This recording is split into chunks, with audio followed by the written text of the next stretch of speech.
CM Revanth Reddy కూడా పదే పదే చెప్తున్నారు అసెంబ్లీలో కూడా ప్రధాన ప్రతిపక్ష నేత సీఎం కేసీఆర్ అసెంబ్లీకి రావడం లేదు, చర్చకు రావడం లేదు, ఆయన అనుభవాన్ని కూడా మాకు చెప్పాల్సిన అవసరం ఉంది, ఎందుకు రావట్లేదని కూడా ప్రశ్నిస్తున్నటువంటి.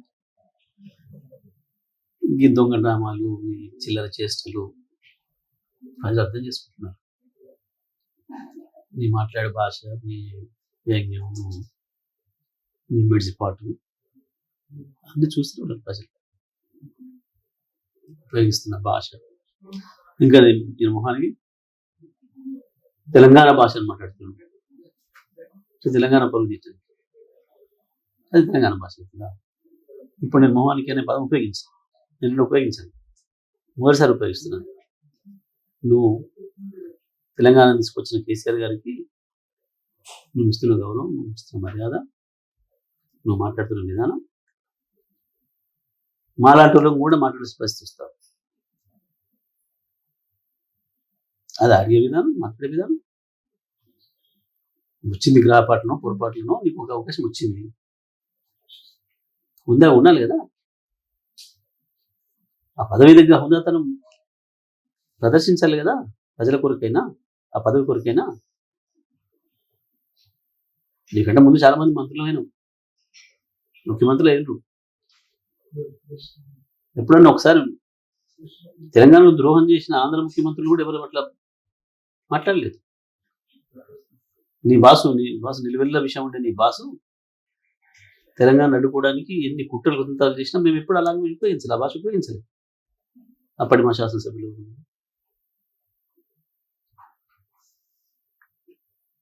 ఇక మేడిగడ్డ విషయంలో కూడా, మేడిగడ్డ విషయాన్ని కూడా అఖిలపక్షాన్ని వెళ్ళి తీసుకొని వెళ్తామని కూడా చెప్తున్నటువంటి పరిస్థితి.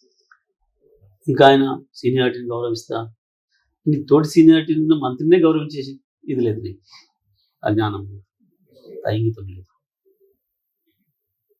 నీకంటే చాలా పెద్దవాడు ఆయన. ఆయన ఎమ్మెల్యే అయినాడు, నువ్వు ఎడతిరుగుతున్నావు. ఆయన ఒక మాట సరైనది కాదు అట్లా అని చెప్పి సలహా ఇస్తే పెద్దవాడిగా నువ్వు ఇచ్చిన గౌరవం ఏంది? ఏం మాట్లాడావో మనిషి ఆయన కూడా. ఇది స్థాయి.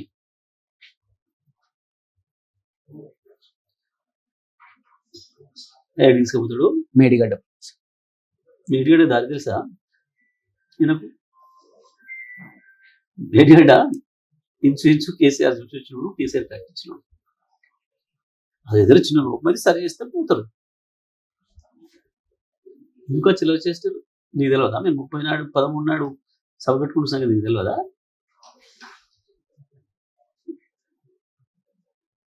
ఎందుకు చిల్లర మాటలు, చిల్లర చేష్టలు ప్రజలు అర్థం చేసుకుంటున్నారు. ఈ చీప్ టాక్టిక్స్ పనికిరావు రాజకీయాల్లో. ఈ చీప్ టాక్టిక్స్ ఎప్పుడు పనికిరావు. రైట్. ఇక కేసీఆర్ సభ విషయానికి వద్దాం. 13న నల్గొండకు సభకు ఏర్పాట్లు కూడా కొనసాగుతున్నాయి. ఏ విధంగా ఉంటుంది సార్? ప్రజల్లో, రైతాంగంలో పెద్ద ఎత్తున చర్చ మొదలైంది. వీళ్ళ నిర్వాహకం ఏం చేసిండ్రు అని. అంతకుముందు 60 సంవత్సరాలు కొట్లాడి సాగర్ వచ్చిన రోజు నుంచి ఏ ఒక్కనాడు కూడా చక్కగా నీళ్ళ పార్లేమ పొలాలు, ఎస్ఎల్బిసి కావచ్చు, అటు మహబూబ్నగర్ కావచ్చు, సాగర్ ఎడమకాలు కావచ్చు, ఇక్కడే ఈ 10 ఏళ్ళే కదా ప్రజలు అనుభవించింది.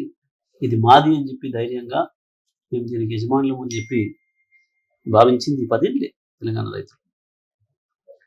వస్తుంది కథ. 2014 ముందు జరిగిన దారుణాలకు మీరే మళ్ళీ మీరు వచ్చారు. కథ కాంగ్రెస్ వచ్చింది, కృష్ణాపురం. ఇది ప్రజలు గమనిస్తున్నారు, రైతు ఎందుకు సోయలేదు? ఎన్నికలను అడ్డం పెట్టుకుని ఆంధ్రప్రదేశ్ వచ్చింది. మీరు వచ్చారు, కేంద్ర ప్రభుత్వ బలగాలు వచ్చినాయి. 2 నెలలు మాట్లాడలే, పోయిన సంతకం పెట్టి వచ్చిండ్రు, మీకు ఇచ్చేస్తాము. ఇవాళ మేము దొరకబట్టి మాట్లాడడం మొదలుపెట్టాక తప్పించుకోవడానికి బూతులు ఉపయోగిస్తున్నారు. కానీ ఈ బూతులతో ప్రజలు మరిపించలేరు.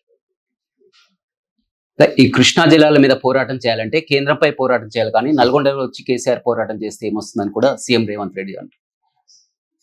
మేము ఎక్కడ చేయాలో మేము చేస్తాం. నువ్వు చేయాలను, నీ డ్యూటీ ఎందుకు చేయి. ఎక్కడ చేయాలనో, ఎప్పుడు చేయాలనో, దేనికి ఎక్కడ పెట్టాలనో అన్నీ తెలుసు కేసీఆర్. అట్లే కదా తెచ్చింది తెలంగాణ. తెచ్చిన తెలంగాణలో కనీసం సగం రాష్ట్రం సంబంధించిన భవిష్యత్తుకు సంబంధించిన విషయం పైన నీకు సోయి లేదు. మీ పని అంతా లంక బిందెల వెతులు అట్లుంది. మీకు ఎందుకు గుర్తుంటుంది తెలంగాణ ప్రజల హక్కుల గురించి సోయి? అసలు మీకు ఆ తెలంగాణ ఆత్మ ఉండి ఏడుస్తుంది కదా.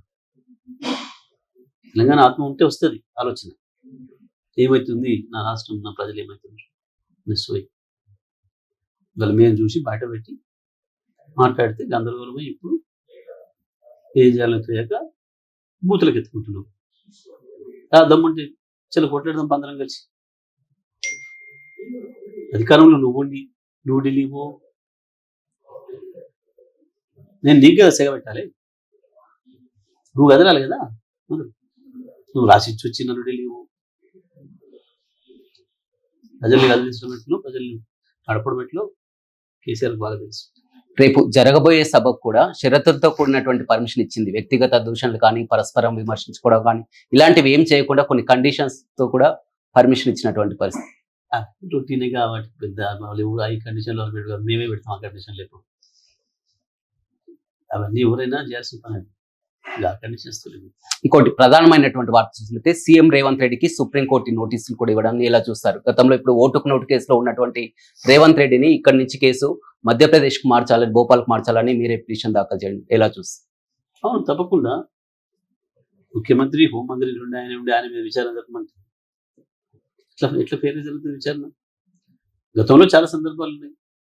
గతంలో తమిళనాడు జయలలిత గారి విషయంలో కూడా అదే జరిగింది. ఆమె ప్రతిపక్షంలో ఉన్నప్పుడు కేసు అయింది, వారు ముఖ్యమంత్రి అయ్యారు. ముఖ్యమంత్రి కాగానే పిటిషన్ వేసినారు. ఈ రాష్ట్రంలో అయితే ఫేర్గా ఎంక్వైరీ జరిగే అవకాశం లేదు, కింది స్థాయి అధికారులు కాబట్టి తన మీదనే సాక్ష్యాలు పెట్టారు కాబట్టి పక్క రాష్ట్రాన్ని మార్చండి అంటే కర్ణాటక ఇచ్చింది. వాడు నేను నిరూపితమైంది, అది వారికి శిక్ష పడింది. ఇక్కడ కూడా అంతే, తప్పకుండా మనకు హక్కు ఉంది అడగడానికి, ఫేర్గా విచారణ జరుగుతుంది.